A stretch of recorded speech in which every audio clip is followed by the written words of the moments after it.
Hi guys, for today's video po ay gawa tayo ng apple and carrot juice. Gamit po ang ating mini portable blender, ang ating Kiwa portable blender. Ayan po, gumawa po tayo ngayong morning.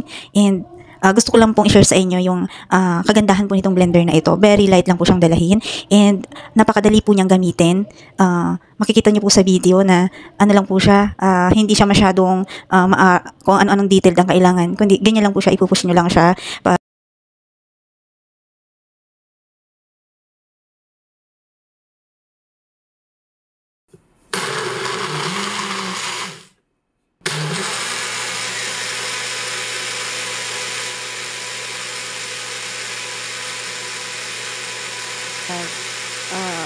Yan po, umiikot na siya. Nakita niyo naman po sa video. And talagang yung is blend na blend po talaga siya.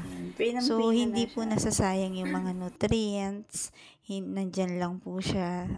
Unlike po ng ibang mga juicer. So, andyan yung lahat ng nutrients na kailangan po natin. And, very handy po siya. So, anywhere, anytime.